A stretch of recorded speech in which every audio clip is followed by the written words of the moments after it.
Back here on 1010XL and 92.5 FM in the city of Jacksonville, your home for the Jacksonville Jaguars, and we are glad you are with us. The NFL Draft in the rearview mirror. Of course, Travis Hunter, the big story coming to Jacksonville. Maybe behind Travis is Wyatt Milum, the big offensive lineman from West Virginia. The Jaguars took him in round number 3. There were a lot of people that are pretty excited about Wyatt Milum coming to Jacksonville. Let's find out about the big West Virginia offensive lineman from a man that coached him during his high school career. Head coach Brad Dingus of Spring Valley High School there in the state of West Virginia, kind enough to join us here on 1010XL in Jacksonville. Coach, how you doing?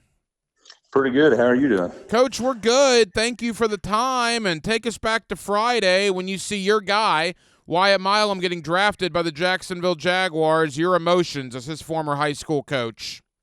That's something that you don't really expect, especially from our state. I mean, we normally don't have those type of kids that come in, and but you could tell he was pretty special at a younger age, and just sitting there with him in his living room. He's a very humble kid. He didn't have all the hoopla that some of the other people had. He just had his closest people there, but just a smile on his face and just to see the reaction, it just kind of brought a full circle that a kid dreams about his whole life, and it was pretty awesome. To that point, I mean, you obviously had Wyatt when he was, 14, 15, 16. I mean, you knew him and had him from a very young age. When did you know on the football field that this kid was something special? You could really tell. I mean, his freshman year, he was more built like a tight end. He had some length, but he didn't have a whole lot of weight to him yet. But really that jump between the sophomore and junior year, he started, seeing the rewards of the weight room and just how he was dominating people. And it just looked like he was just a man amongst boys.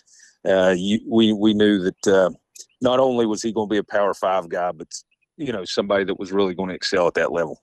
Brad Dingus was the head coach of Wyatt Milum there in the state of West Virginia during Wyatt's high school career, and Brad joins us here on 1010XL in Jacksonville. One of the best sound bites, and I'm paraphrasing here, but if you were at the house on Friday night, you probably have seen it already, when Wyatt was talking to the Jacksonville media here and basically said, I'm paraphrasing, but he essentially said that he's not going to allow anybody to touch Trevor Lawrence.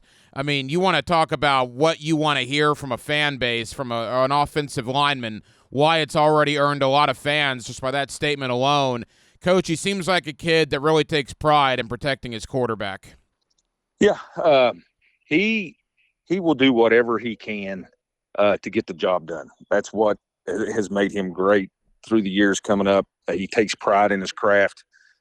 He will work his tail end off. He's a very blue-collar guy that just shows up to work every day, and he will die trying to do what he tells you he's going to do. And I mean, if you look at his track record and all that, I don't think he gave up a sack after his freshman year, his true freshman year in college. So, and he went up against some dudes. I mean, there was you look at the schedule WU played. There's a lot of guys that he blocked that kept off the quarterback there in Morgantown that are playing in the league right now. So, yeah, like he said, he's going to do what he's supposed to do. You look at some of the scouting reports about Wyatt from some of the draft analysts and the pre-draft. You see words like powerful, tough, physical. I even saw the word nasty in there a couple of times, just, again, what you like to see from an offensive lineman. How would you describe his game?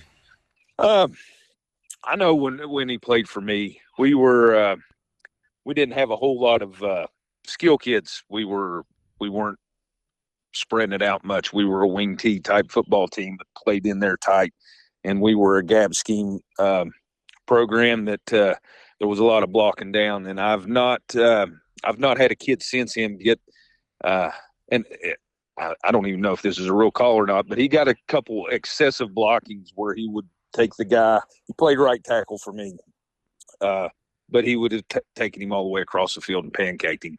That sounds like the movie The Blind Side with Michael Oher. Didn't they have one of those in that movie? Yes, it was similar to that several times. So I mean, he was state lineman of the year, all that stuff with us.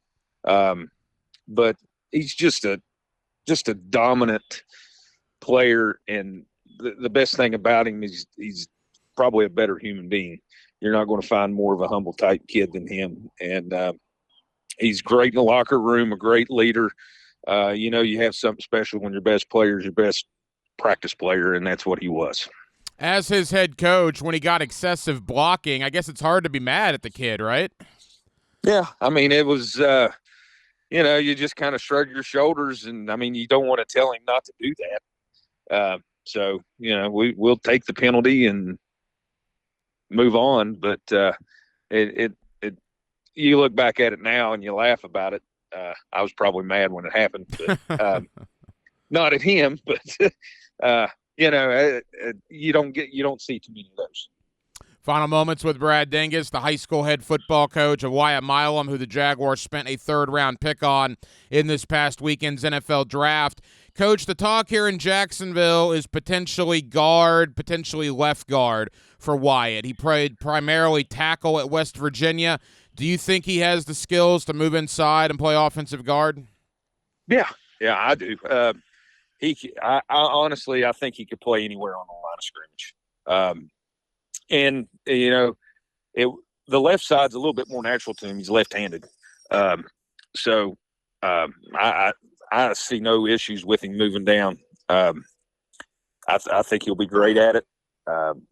He's a war daddy. He's going to go after it, and you could give him any job, and he will do it to the best of his capability at all times. So he's going to. I have no worries about him wherever they decide to put him. Coach, as we begin to wrap up, you alluded to this a little earlier. We know the type of player that we're getting here in Jacksonville. What about the person, the community? What is the city of Jacksonville getting with Wyatt Milum? Just a great community guy. I mean, he's going to put himself out there and be involved. He's great with kids, any kind of projects. Here he was loved by us and our community. I mean, you ought to see all the signs and stuff on the businesses and restaurants in our little town here. But if you go back and you could search him up at Morgantown, where he was at WVU, he was involved in a lot of things, community projects. He was always out. He was the face of that program the last couple of years, him and Zach Frazier. So he's going to be very involved, and the community's going to see a lot of him. Coach, final question. The town there, when you get a young man from that town drafted into the National Football League, you mentioned the signs and everybody. I mean, that had to be some feeling on Friday night, not only for Wyatt and his family and friends, but really for that entire community. Yeah, this is Wyatt is the first young man ever drafted in the NFL draft from our county here. So it was very exciting. I mean, he was a celebrity anyway. Probably run for mayor with no issues. But everybody's just excited for him. I mean, he's such a great kid. Comes from a great family that's very well thought of in the community, and just an outstanding human being. And it's just great for our community, our program, our school, and the state of West Virginia. Brad Dingus was the high school head football coach of Wyatt Milum there at Spring Valley in the state of West Virginia. Coach, thank you so much for the time. Appreciate you. We'll say hello to Wyatt when we get to meet him later this week. All righty. Thank you. I appreciate you. Hey, Mia here, and thanks so much for watching 1010XL Jaguars. For even more coverage of the Big Cats, be sure to subscribe to 1010XL Jaguars.